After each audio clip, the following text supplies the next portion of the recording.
नमस्कार दोस्तों, आज हम लोग बहुत ही आसान तरीके से समझने वाले हैं जीडीपी कितने प्रकार की होती है।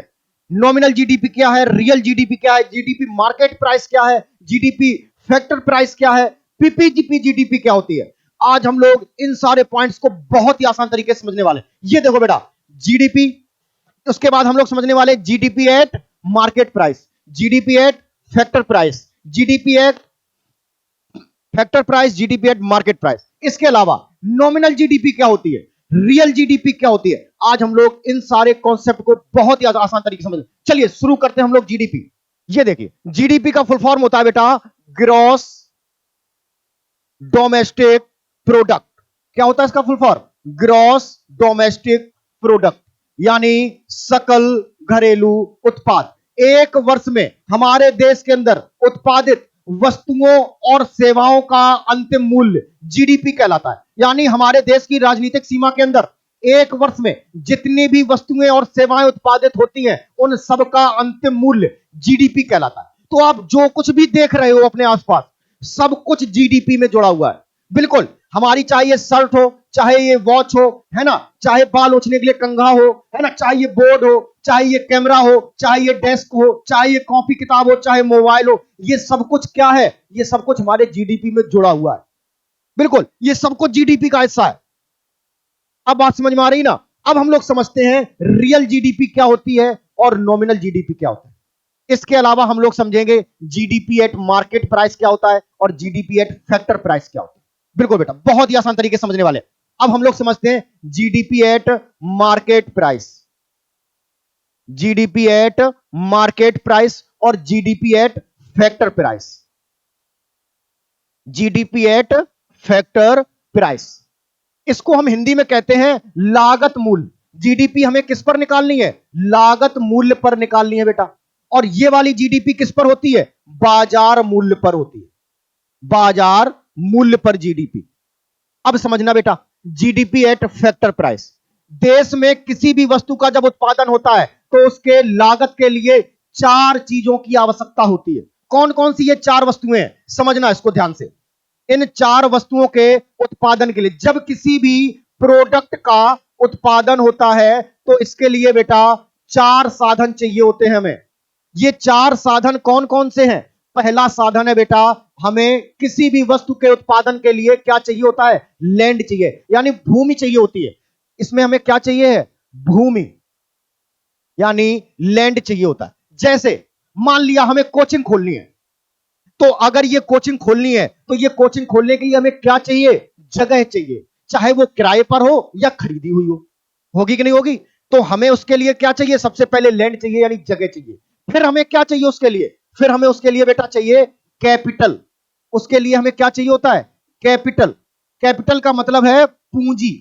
क्या चाहिए? पूंजी। यानी जब हमने लैंड ले ली तो हमें उसके लिए पैसा चाहिए, हमें वहां पर संसाधन जुटाने के लिए, क्योंकि हमें मेज भी रखनी होगी, है ना, बेंचें भी लगानी होगी, कैमरा लगाना है, बोर्ड लगाना है, ये सारे उपकरण लगाने, एसी लगानी है, स्पीकर लगाना है, ये सारे उपकरण लगाने के लिए हमें क्या चाहिए? पूंजी, यानी कैपिटल चाहिए होता है। किसी भी वस्तु को उत्पादन के लिए हम आपको साधन बता रहे हैं। इसके अलावा तीसरा हमें क्या चाहिए? वहां पर लेबर चाहिए होगा, लेबर यानी श्रमिक चाहिए। अब यहां पर मान लिया ये जो कोचिंग है, इसमें हम क्या है? यहां पर श्रमिक। अर्थव्यवस्था की भाषा में, इकोनॉमी की भाषा में जो काम करने वाले होते हैं उनको लेबर ही कहा जाता है। तो अब हमें वहां पर क्या चाहिए? श्रमिक चाहिए काम करने के लिए। और चौथा पॉइंट होता है एंटरप्रेन्योर। एंटरप्रेन्योर यानी हमें उस पर क्या चाहिए? प्रॉफिट भी चाहिए होता है। तो जैसे हमने मान लिया कि ये मार्कर है, हमें इसका उत्पादन करना है ना, या फैक्ट्री लगानी है, तो इसके लिए हमें क्या चाहिए होगा? जमीन चाहिए होगी। फिर हमें उस फैक्ट्री को के लिए पैसा चाहिए होगा। फिर उस फैक्ट्री में काम करने के लिए हमें मजदूर चाहिए होगा। और फिर उसके बाद हमें इस पर क्या चाहिए? फायदा भी चाहिए होगा, है ना, तभी तो हम किसी वस्तु का उत्पादन करेंगे। तो किसी भी वस्तु के उत्पादन यानी लागत के लिए हमें इन चारों फैक्टर्स की आवश्यकता पड़ती है। अब आपको बात समझ में आ गई? अब देखो, अब वापस से आते हैं हम लोग कौन कौन से पॉइंट्स पर? जीडीपी एट मार्केट प्राइस और जीडीपी एट फैक्टर प्राइस। अब हम इन दोनों जीडीपी को बहुत ही आसानी से समझने वाले। जीडीपी एट फैक्टर प्राइस क्या होता है और जीडीपी एट मार्केट प्राइस क्या होता है बेटा? अब ये देखो, जीडीपी, बहुत ही ध्यान से लिखना, जीडीपी एट मार्केट प्राइस, हमने ये ब्रैकेट में लिख दिया जीडीपीएमपी। आप यहां से समझ जाना ये हम कौन सी जीडीपी की बात कर रहे हैं, जीडीपी एट मार्केट प्राइस। अब जीडीपी एट मार्केट प्राइस ये कैसे निकलता है, तो हमें क्या करना होगा बेटा, GDP at factor price, GDP at factor price, यानी इस मार्कर का ये लागत मूल्य, मान लिया ये मार्कर 10 रुपए में बनकर के तैयार हो गया, तो ये क्या है, GDP at market price, factor price. अब इसमें क्या होगा, जब ये मार्कर बन के तैयार हो गया, मान लिया हमने ये मार्कर 10 रुपए में बेटा बनकर के तैयार हो गया, ये इसकी थी फैक्टर कॉस्ट यानी लागत मूल्य। अब जब ये मार्केट में आएगा तो इस पर क्या लगाया जाएगा, इस पर लगेगा टैक्स, इस पर क्या लगाया जाएगा, टैक्स। अब हमने मान लिया इस पर 2 रुपए का टैक्स लगा, तो इसमें हमने क्या जोड़ दिया, टैक्स जोड़ दिया। जीडीपी एट मार्केट प्राइस बराबर क्या होता है, GDP at factor cost plus tax. लेकिन कई बार क्या होता है हमारे यहां सरकारें, ध्यान देना, सिलेंडर का मूल्य है 1100 रुपए और सरकारें उस पर क्या देती हैं, सब्सिडी दे देती है, नहीं देती है, सिलेंडर का मूल्य 1100 रुपए, सरकार ने 300 रुपए की सब्सिडी दे दी, तो हमें सिलेंडर कितने रुपए का पड़ जाता है, 300 रुपए का। तो कुछ वस्तुओं पर सरकारें क्या दे देती हैं, सब्सिडी दे देती हैं। तो अब हमें इसमें क्या करना होगा, इसमें हमें घटानी होगी क्या, सब्सिडी। क्या घटा दी हमने, सब्सिडी। तो अब हमारी जो परिभाषा है वो बन के तैयार हो चुकी है, क्या परिभाषा बन चुकी, जीडीपी एट मार्केट प्राइस की, GDP factor price plus tax minus subsidy. तो जैसे ही हमने इतना कर दिया तो ये हमारी जीडीपी यहां से बनकर के तैयार होगी। तो हमने देखा कि हमारा जो मार्कर है वो 12 रुपए में तैयार हो रहा था, इस पर सरकार ने 2 रुपए की सब्सिडी दे दी या 3 रुपए की सब्सिडी दे दी। तो जब अगर सरकार ने 3 रुपए की सब्सिडी दे दी तो अब ये हमारा जो मार्केट प्राइस है वो बनकर के कितना तैयार हो चुका है, 9 रुपए का। तो ये हमारी जीडीपी एट मार्केट प्राइस निकल गया। अब इसका सेम उल्टा कर देना है, कब हम, जब हमें क्या निकालना होगा, जीडीपी एट फैक्टर प्राइस। समझना कैसे, इसको समझना कैसे, बहुत ही आसानी से हम यही छोटा कर दे रहे हैं इसको ताकि आपको एक ही बोर्ड पे एक ही बार में समझ में आ जाए। अब इसको समझना, क्या हम लोग समझाने वाले थे आपको, GDP at factor cost. GDP at factor cost क्या होता है, तो अब इसमें हमें क्या करना होगा, जीडीपी एट मार्केट प्राइस, इसको हमें क्या करना होगा, जीडीपी किस पर, मार्केट प्राइस पर, GDP at market price, GDP at market price. अब इसमें हमें क्या करना होगा, minus tax, minus tax plus subsidy, minus tax plus subsidy. अब पॉइंट समझ में आ गया, यानी जो हमने टैक्स उसमें जोड़ा था वो टैक्स हमने यहां पर घटा दिया और जो सब्सिडी वहां पर घटाई थी और वो हमने सब्सिडी यहां पर जोड़ दी। तो अब ये हमारा किस पर जीडीपी निकल आई बेटा, ये जीडीपी निकल आई हमारी फैक्टर कॉस्ट पर निकल आई। बात समझ में आ गई, पॉइंट बिल्कुल क्लियर है ना, जीडीपी एट फैक्टर कॉस्ट यानी जीडीपी एट मार्केट प्राइस, उसमें से टैक्स घटा दो और सब्सिडी को जोड़ दो, जो हमने पिछले वाले में घटाया था, यहां पर ये देखो घटाया था, इसको हमने यहां पर जोड़ दिया। तो ये हमारी इस पर जीडीपी निकल के तैयार हो चुकी है। तो जीडीपी दो प्रकार से निकाली जाती है, जीडीपी एट मार्केट प्राइस और जीडीपी एट फैक्टर कॉस्ट। बात क्लियर। अब हम लोग समझते हैं बेटा रियल जीडीपी क्या होती है और नॉमिनल जीडीपी क्या होती है। अब अगले पेज से ध्यान देना, दो जीडीपी होती है बेटा दो प्रकार से, रियल जीडीपी और नॉमिनल जीडीपी। किस पर होती है, रियल जीडीपी और नॉमिनल जीडीपी। देखो जो रियल जीडीपी होती है बेटा ये किस पर निकाली जाती है, ये निकाली जाती है बेस ईयर पर निकाली जाती है। जो नॉमिनल जीडीपी है ये बेस ईयर पर निकाली जाती है और जो रियल जीडीपी है वो बेस ईयर पर निकाली जाती है और जो नॉमिनल जीडीपी होती है ये करंट ईयर पर निकाली जाती है। किस पर, करंट ईयर पर निकाली जाती है। अब इसको बहुत ही आसानी से समझना, बहुत ही ध्यान से, एक बार ध्यान से देखना। मान लिया कि हमने 2015 में, हमने 2015 में, मान लिया हमने 2015 में 100 रुपए के मूल्य से, हमने 100 रुपए के मूल्य से 20 पेन का निर्माण किया। ₹100 के मूल्य से 20 पेन का निर्माण किया। ध्यान से समझना बेटा, हमने 2015 में ₹100 के मूल्य से 20 पेन का निर्माण किया, तो क्या आप बता सकते हो हमारी 2015 में जीडीपी कितनी रही? तो हमारी 2015 में जीडीपी बेटा कितनी हो गई? ₹2000। यही तो हुआ, ₹2000 ये हमारी जीडीपी हो गई।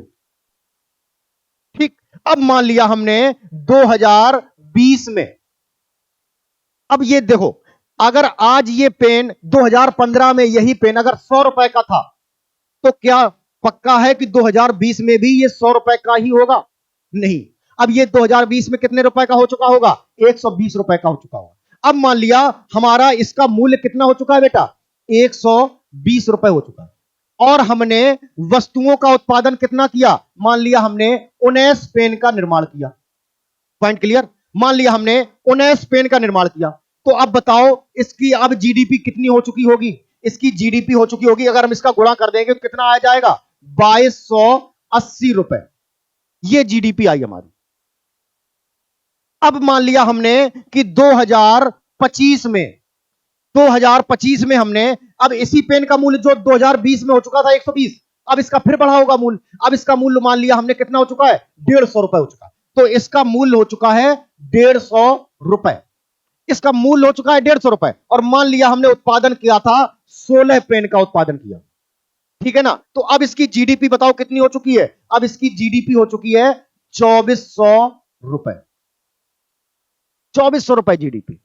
लेकिन अब ध्यान से समझना इसको, आप जब तक इस ग्राफ को देखोगे तो ये ग्राफ लगातार बढ़ रहा है ना? देखो, पहले साल 2015 में कितनी थी? 2000। तो 2020 में कितनी थी? 2280। और 2025 में कितनी थी? ₹2400। अब आपको देखने में यह लग रहा है कि हमारी जीडीपी लगातार बढ़ रही है, जबकि रियलिटी क्या है कि उत्पादन की संख्या लगातार कम हो रही है। ध्यान से देखो, उत्पादन हमारा 2020 में था 20 पेन, 2015 में, और 2020 में था 19 पेन, और 2025 में था 16 पेन। तो अब आप ये बताओ कि उत्पादन लगातार कम हो रहा है कि नहीं हो रहा है? लेकिन हमारी जीडीपी लगातार क्या हो रही है? बढ़ रही है। क्यों बढ़ रही है? क्योंकि हमने अपना जो उत्पादन है इसको किस पर निकाल दिया? करंट प्राइस पर निकालते चले गए। अब हमारे यहां पर जो सीएसओ है वो क्या कर देता है? एक बेस ईयर तय कर देता है। मान लिया हमने बेस ईयर बना दिया 2015 को। जैसे ही हमने 2015 को बेस ईयर बनाया, तो 2015 में हमारा मूल्य कितने रुपए था बेटा? ₹100 था। तो अगर हमने बेस ईयर को बना दिया, हमने बेस बना लिया, तो हमारा मूल्य कितना है? ₹100। और 2025 में हमारे पेन कितने उत्पादित हुए? 16 पेन। तो हमारी जीडीपी कितने रुपए निकलेगी? ₹1600। अब आप यहां देखोगे कि 2025 में हमारी एक जीडीपी निकल रही है ₹2400, और एक जीडीपी निकल रही है ₹1600। दिखाई दे रहा है ना? तो अब ये बताओ इसमें से रियल जीडीपी कौन है और नॉमिनल जीडीपी कौन है? अब इसमें से बेटा जो ₹1600 निकली है, ये कौन सी जीडीपी है? Real GDP. और जो ₹2400 निकली है वो कौन सी जीडीपी है? Nominal GDP. लेकिन याद रखना, बेस ईयर पर 2015 में, यानी बेस ईयर पर नॉमिनल जीडीपी और रियल जीडीपी दोनों हमेशा कैसे होते हैं? बराबर। क्यों? क्योंकि यही तो बेस ईयर है। बेस ईयर पर नॉमिनल जीडीपी और रियल जीडीपी कैसे होते हैं? हमेशा बराबर होते हैं। ये पॉइंट आपको समझ में आया कि नहीं आया? इसी को कहते हैं बेटा नॉमिनल जीडीपी और रियल जीडीपी। अब हमने 4 प्रकार पढ़ लिए: market price GDP, factor price GDP, nominal GDP, real GDP. अब हम लोग समझने वाले हैं किसको? पीपीजीपी जीडीपी को। किसको समझने वाले बेटा? अब हम लोग समझने वाले हैं पीपीपी जीडीपी। ये क्या होता है? अब इसको समझना बेटा। पीपी, इसको हमको फुल फॉर्म कहें तो फुल फॉर्म इसका फुल फॉर्म होता है purchasing power parity. Purchasing power parity यानी क्रय शक्ति क्षमता।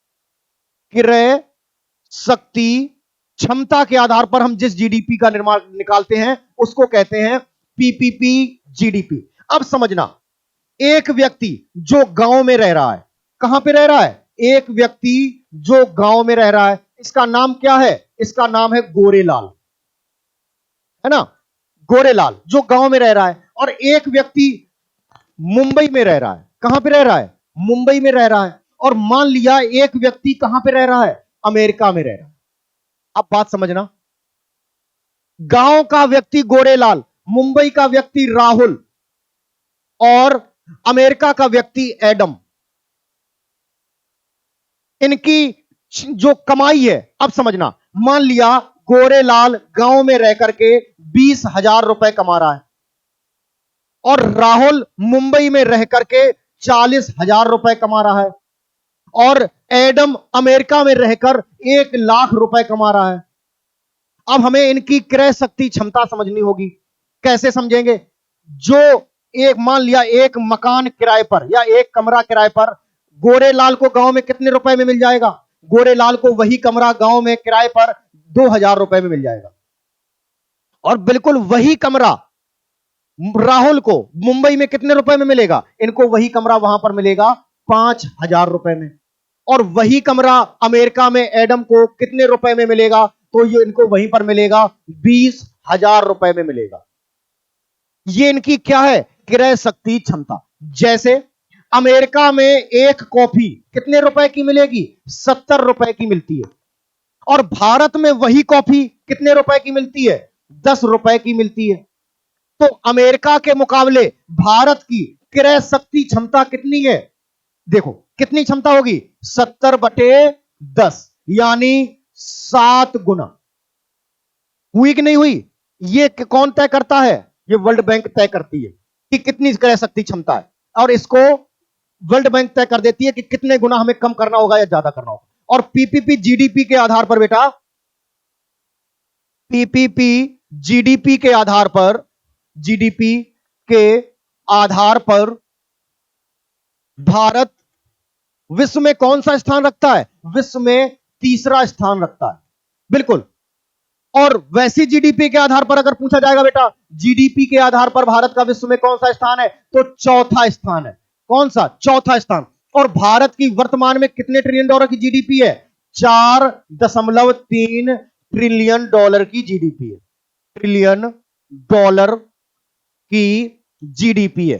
Point clear? तो ये हमने आज समझ लिया, पांचों प्रकार जीडीपी के समझ लिए, और जीडीपी, जीएनपी, एनडीपी, एनएनपी, ये भी मैंने पिछले वीडियो में बता दिया है। तो यदि आपको जीडीपी, जीएनपी, एनडीपी, एनएनपी समझना है तो आप पीछे का वीडियो देख सकते हो। चलिए आज के लिए इतना ही, बाकी मिलते हैं हम लोग नेक्स्ट वीडियो में। यदि आपको वीडियो अच्छा लगता है तो चैनल को लाइक कीजिए, सब्सक्राइब कीजिए, और जुड़े रहिए विवान द्विवेदी सर के साथ। चलिए, धन्यवाद।